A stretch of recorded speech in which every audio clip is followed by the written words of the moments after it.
Every morning, Maki walks into school unnoticed. No friends, no conversations, just another face in the crowd. But today is different. While he passes through the hallway, Uemami, the prettiest girl in the class, walks by with her group. Right behind her is Umi, the second prettiest girl. She is calm, elegant, and just as admired. For a brief second, Umi turns and smiles at him. No one notices, but Maki does. Because hidden behind that simple smile is a secret, they're already messaging each other. On the first day of class, their homeroom teacher Mikiyagi asks everyone to fill out personal profile sheets. It's supposed to be simple, until she randomly picks one to read aloud. It's Maki's. The room suddenly feels too big, too quiet. He stands awkwardly as his answers are read out. He spends weekends alone, playing games while his mother is out. He likes shark movies, alligator movies, things no one else really cares about. A few students react, but most lose interest quickly, except one person, Umi. She listens. Then comes Yu's turn. Bright, confident, and full of energy, she owns the room instantly. She talks about her past, her unique hair, and casually reveals she transferred schools with her best friend. Then she hugs Umi. The message is clear. These two are untouchable. Umi introduces herself next, calm and graceful. Within minutes, the class is already drawn to them. Everyone knows it. They're the center of attention now. And Maki, still invisible. Days pass. Yu and Umi easily blend into school life, surrounded by laughter and friends. Meanwhile, Maki eats alone, walks home alone, lives alone in his own quiet world. He tells himself it's fine. But when he sees groups of friends laughing together, he can't help but wonder what that feels like. One afternoon, he overhears Yu inviting Umi to hang out. Umi refuses. She says she wants to watch a movie instead.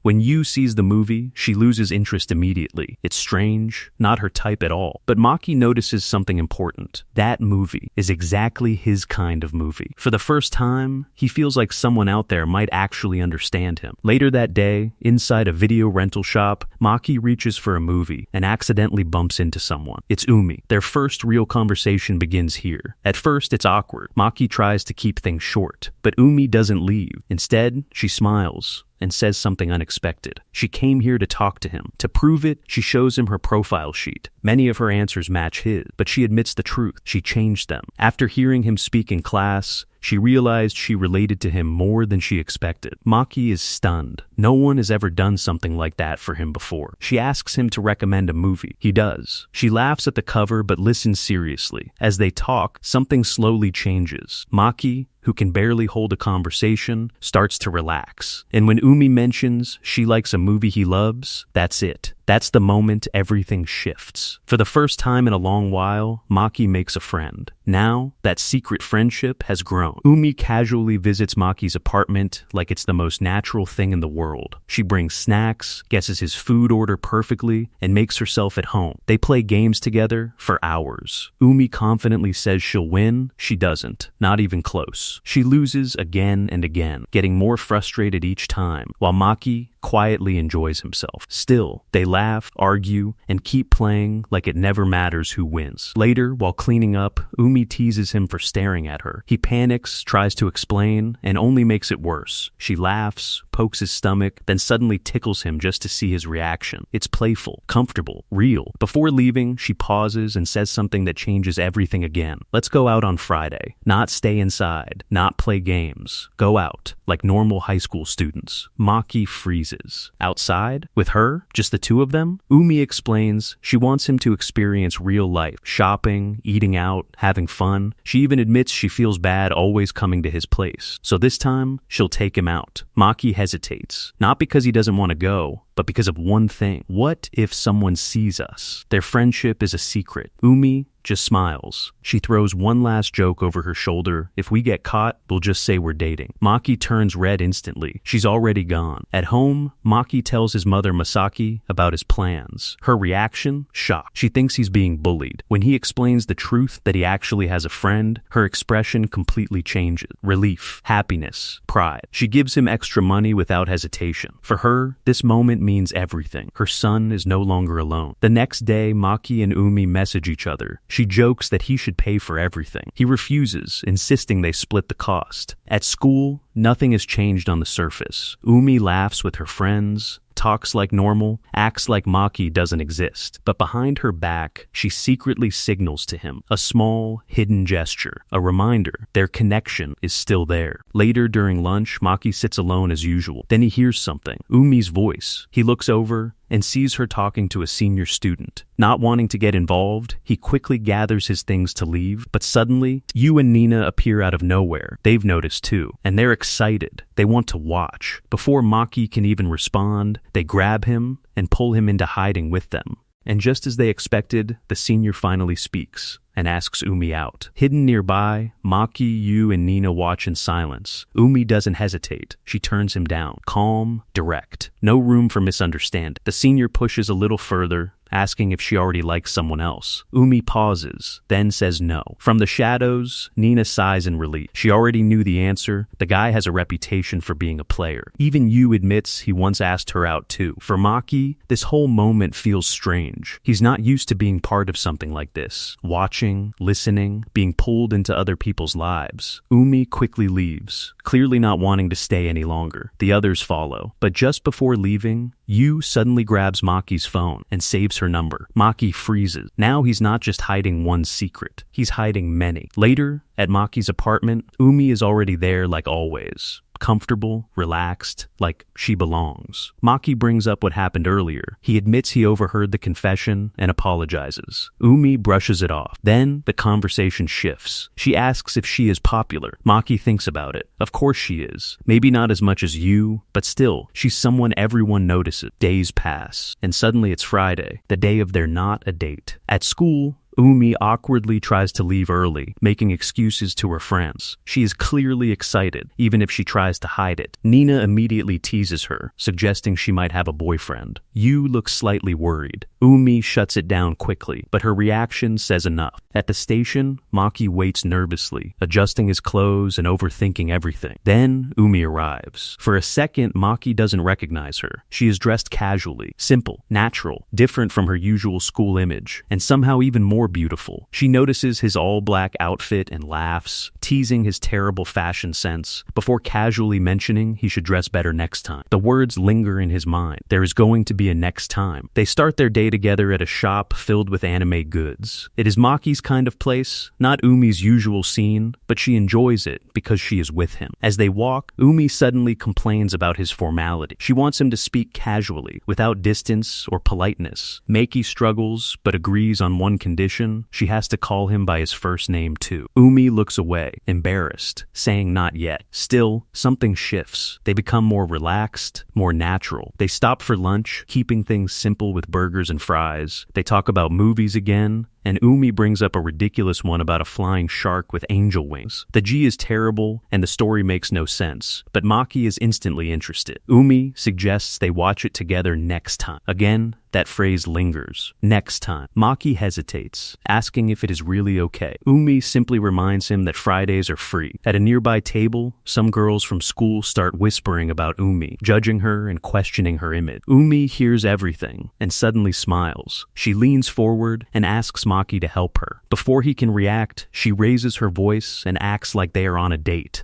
prompting him to play along. Awkwardly, he does. The girls quickly lose interest, convinced it cannot be her. It works. But Umi is not entirely happy, and Maki gently stops her from escalating things as they leave. To lighten the mood, they head to an arcade where everything feels easy again. They play games, laugh, and compete. Umi manages to hit a baseball while Maki misses completely. For once, he is the one losing, and he does not mind at all. As the day ends, Maki reflects on how unreal everything feels. Then suddenly, Yu and her friends appear in front of him. Panic sets in. Nina barely recognizes him, while Yu innocently invites him to join them, unaware of the tension. Maki quickly realizes the truth behind their reaction and understands why Umi keeps her world separate. So he makes a choice. He politely refuses, explaining that forcing himself into their group would only ruin the mood. Then he runs. At the station, he meets Umi again and she thanks him. For the first time, she opens up about her past, about being surrounded by people yet never truly understood. That is why she approached him, because she believed he might understand. On the train, they quietly argue over a seat until Maki gives in. Umi apologizes for earlier, but he reassures her. She smiles, gently patting his head and encouraging him to rest. As he drifts off, she softly says his name, trying something new. Monday arrives, and everything nearly falls apart. Yu approaches Maki in front of the class and apologizes loudly. The room goes silent. Whispers spread. The secret begins to crack. After school, Maki ends up walking with both Umi and Yu, carefully maintaining appearances. Nina secretly follows them, and when she is discovered, they all run. Maki grabs Yu's hand and pulls her along before splitting up, running with Umi. Eventually, they regroup at Maki's apartment, where there is no escaping the truth. Everything is revealed. The secret friendship, the lies, the hiding. Umi listens, then lightly taps both their foreheads in quiet punishment. She is not angry, only slightly hurt. Yu apologizes sincerely, and Maki does the same, explaining that he struggles with groups and only wanted to protect what he already had. Yu understands, realizing how much that friendship means to him. Both Maki and Umi blush. Umi tries to move past the moment, but Yu steps forward, extends her hand and asks Maki to be friends. Maki steps into class next morning, expecting another quiet day. But before he can even sit down, Yu, the prettiest girl in school, walks straight up to him and greets him like it's completely normal. Maki barely manages to respond. Then, Umi joins them. Her eyes move between the two, sharp and curious. She questions when Yu started calling him by his first name. Yu smiles brightly and explains they talked things out and are now friends. The room erupts into whispers. No one believes it. Why would someone like Yu ever be friends with someone like Maki? Even Nina tries to push for answers, but Yu dodges every question. Meanwhile, Maki quietly checks his phone. A message from Umi appears, apologizing for Yu's behavior. Just like that, his peaceful life is gone. At lunch, things get even stranger. Maki ends up leading both Yu and Umi to a hidden spot, his usual place for quiet meals. Now, instead of silence, he sits with the two most popular girls in class. Earlier, Yu had suddenly asked to eat with him. Umi noticed his discomfort and stepped in, but instead of stopping it, Yu invited her too.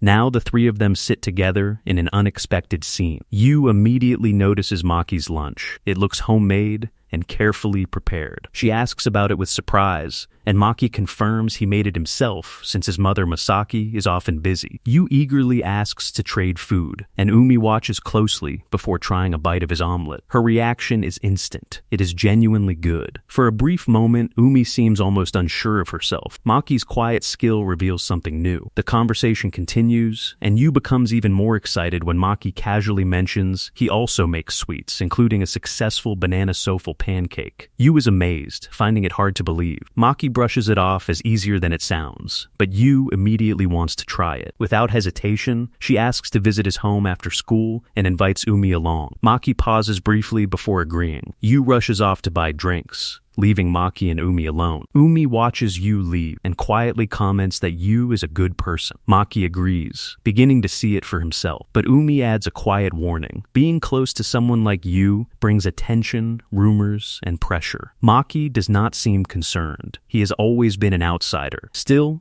Umi tells him to let her know if anything happens, aware of how unpredictable things can become. After school, they arrive at Maki's apartment, where he prepares the banana souffle pancakes. The moment Yu takes a bite, her expression changes completely. Umi tries them as well, and both are visibly impressed. Yu admits she struggles with cooking, often failing even simple recipes. Umi laughs, recalling a past disaster involving chocolates. During the conversation, Maki learns they both attended an all-girls school before transferring, explaining their close bond. Soon, they move on to games. Yu picks up the controller for the first time and improves quickly, too quickly. She discovers a strong move and manages to defeat Umi, then Maki as well. Even Maki finds it impressive. As he and Yu laugh together, Umi quietly observes. Something about the space between them feels slightly unfamiliar, as if something subtle has shifted. Later that evening, As the girls prepare to leave, Yu suddenly remembers she wants to treat Maki next time. Umi suggests she simply ask him. Yu calls him directly and asks if he is free on Friday. Maki responds that he already has plans. Yu is surprised but accepts it. Standing beside her, Umi feels a quiet tension in her chest, knowing exactly what those plans are. Without saying anything further, Umi turns back and rushes to Maki's apartment. When he opens the door, she appears flustered and out of breath. Before he can react, she steps forward and pinches his nose, telling him she will see him tomorrow. Then she runs off, leaving him confused by the sudden moment. The next day, things return to normal. Umi is back at Maki's apartment, relaxed as ever. They play games, talk about manga, and spend time quietly. At one point, Maki mentions buying the final volume of a romance series. Umi immediately loses interest in the game and suggests they read it together. They sit side by side, turning page after page until they reach the ending, both quietly emotional. Not satisfied, Umi wants to start again from the beginning. They spend hours reading together, completely absorbed. Eventually, Maki gets up to make coffee, but when he returns, he finds Umi asleep on his bed, peaceful and at ease. He watches her briefly before sitting beside her, and before long, he falls asleep as well. Time passes until a voice wakes him. Still half asleep, Maki assumes it is Umi, but when he opens his eyes, he sees his mother Masaki. She looks at him, then at the girl sleeping nearby. Silence fills the room before she calmly asks for an explanation. After everything is explained,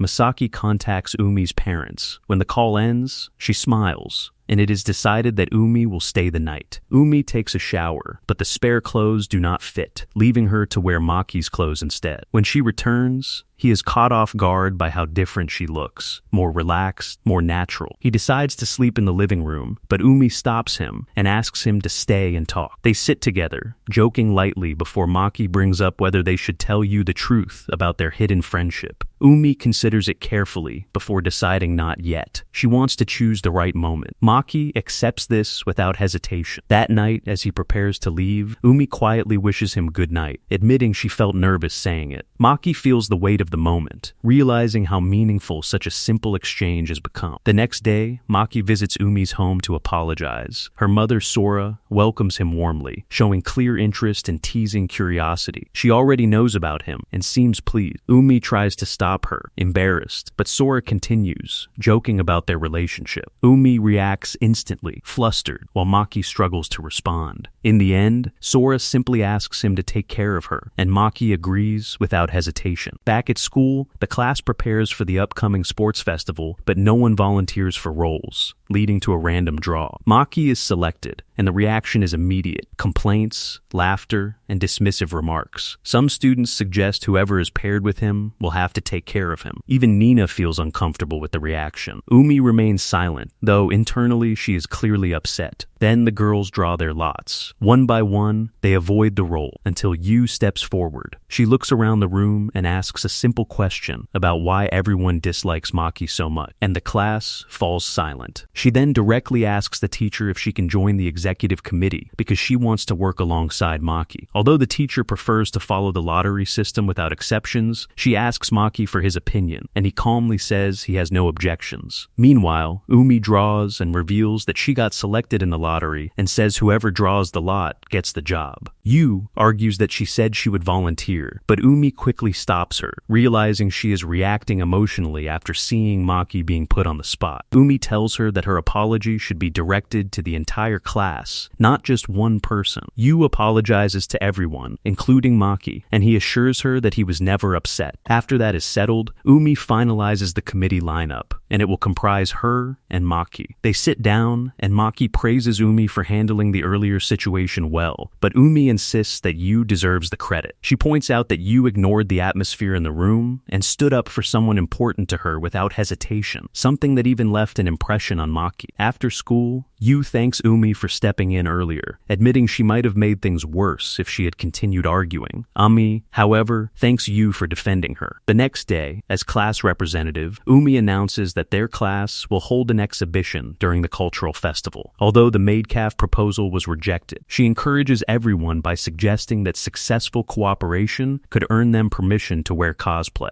The idea quickly motivates the class, and when she asks for suggestions, Maki proposes creating a large large mosaic made from recycled cans. Afterward, Maki thanks Umi for being his partner and jokes that working with Yu would have been exhausting because of her intensity. Umi laughs before admitting that she secretly manipulated the lottery to secure her position beside him. Although surprised, Maki chooses not to make an issue of it and quietly accepts her decision. The following day, the group begins collecting and sorting cans for the project. While testing different designs, they worry that the mosaic looks too simple, but Maki decides they should move forward. During the work, Yu complains about how dirty many of the cans are, but the mood lightens when she notices a manga and volunteers to draw its cover. Her finished artwork impresses everyone and reveals a talent they never expected. Watching Yu effortlessly display such skill makes Umi feel insecure about her own abilities. Still, she pushes those feelings aside and continues managing the project, and as the group spends more time together, they also reflect on how unfairly they treated Maki in the past and decide to support him more sincerely moving forward. Maki continues working on the mosaic and struggles to convert Yu's illustration into a proper can art design. Needing another perspective, he invites Umi to his apartment to help him finish the project. The two make steady progress before taking a short break to play video games together. However, the relaxed atmosphere is interrupted when Yu unexpectedly discovers them hanging out alone. Hurt that Umi kept the meeting a secret, she confronts her friend. But Umi refuses to explain herself and quietly leaves. Although everyone acts normal the next day, the tension remains. Realizing that Umi has been avoiding him, Maki asks to speak with her privately. Umi explains that her relationship with Maki should remain secret for now, and admits she has been struggling with feelings she is not ready to discuss. When Maki assures her that he will not pressurize her, she stops him from leaving and hugs him from behind. She tells him that his kindness is one of his greatest strengths, but also something that can be exploited. Admitting that she may be acting selfishly herself, she asks whether he will listen when she is finally ready to tell him everything. Maki agrees, and Umi asks him to wait until after the festival so she can sort out her feelings. She also promises to talk to Yu about everything that has been happening. The cultural festival ends successfully. The completed mosaic is a success, and afterward, Maki and Umi spend time together, with Maki even taking her hand. Later, Yu brings several girls from her former school to see the exhibit, but the visit takes an unexpected turn when Umi refuses to call them her friends. Sensing the confusion around her reaction, Umi begins opening up about her past and the complicated feelings she has been carrying for a long time.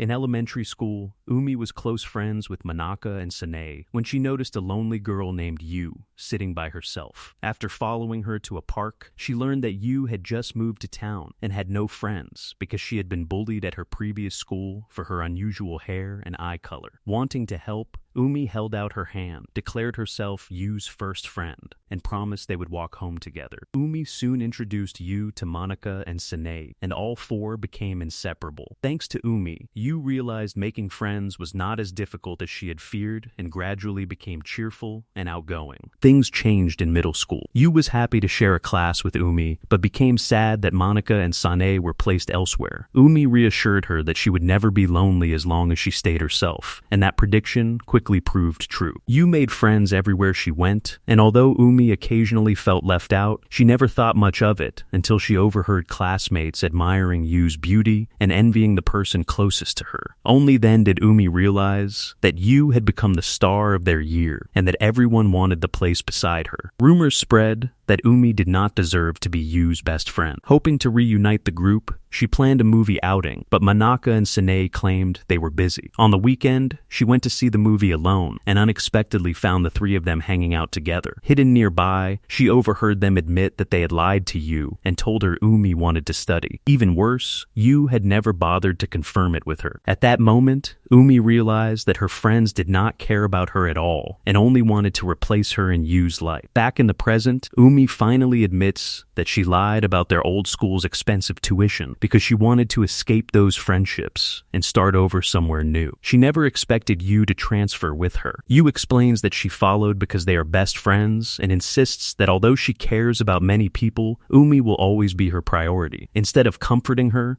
those words only hurt more. Umi reveals that she confronted Manaka and Sanae at graduation, and they openly admitted that they wanted to become closer to Yu than she was. Their friendship friendship ended that day. Since then, she has believed that despite Yu's popularity, she is the only person she can truly call a friend, because everyone else eventually becomes more interested in Yu. Maki finally understands why Umi wanted to keep their friendship secret. She was terrified of losing the one friendship she felt belonged only to her. Umi asks Yu if she loves her, and Yu answers without hesitation. Umi admits that she loves Yu too, but also hates her just as much, then runs away before saying anything else. Yu almost follows, but Maki volunteers instead and finds Umi hiding in an abandoned classroom. He lightly jokes about her sulking, then sits beside her and praises her for carrying those feelings alone for so long and handling everything as well as she did. Umi begins crying and asks for more praise, so Maki gently pats her head and lets her finally be vulnerable. Elsewhere, Nina finds Yu on the rooftop and encourages her to talk. To her surprise, Yu admits that she needs to become more considerate of other people's feelings. Back in the classroom, Umi realizes she has become exactly like the friends she resented. By intentionally excluding Yu, she repeated the same behavior that once hurt her. Maki suggests they spend some time apart so she can repair her friendship with Yu, but quickly assures her that he is not ending their friendship. Before he can continue, Umi covers his mouth and asks whether he would miss her if they stopped hanging out. He honestly admits that he would. Those words finally clear her mind, and she asks him to return to the rooftop with her. The two return hand in hand, prompting Yu to comment on how close they have become. Umi agrees and admits that although their friendship is still new, Maki already means a lot to her. When Yu asks if he means more than she does, Umi says there is no ranking between them and apologizes for hiding everything. Yu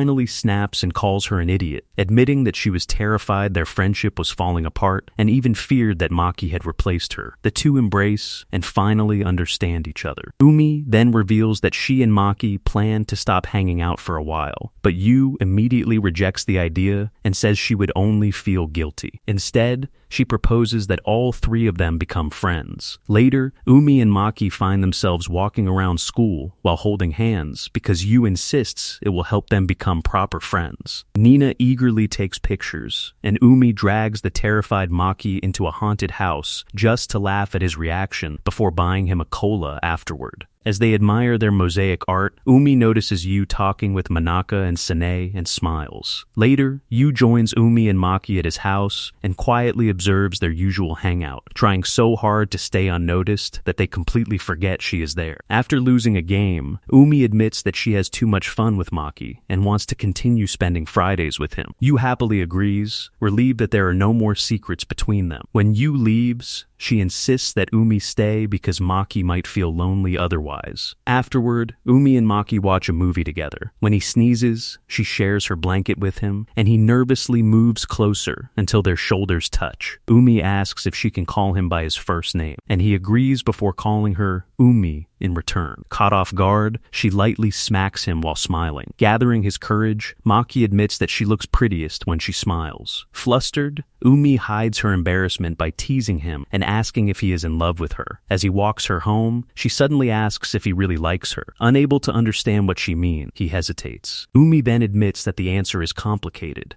and says she does not think her feelings are romantic. Before he can dwell on those words, she suddenly kisses his cheek, tells him that she loves him, and promises that a kiss on the lips can happen once he finally admits that he likes her back. With that, she heads inside, leaving Maki completely conflicted. And that is it for today. If you enjoyed this recap, please subscribe to the channel, hit the like button, and feel free to write whatever you want in the comments section. Thank you for watching.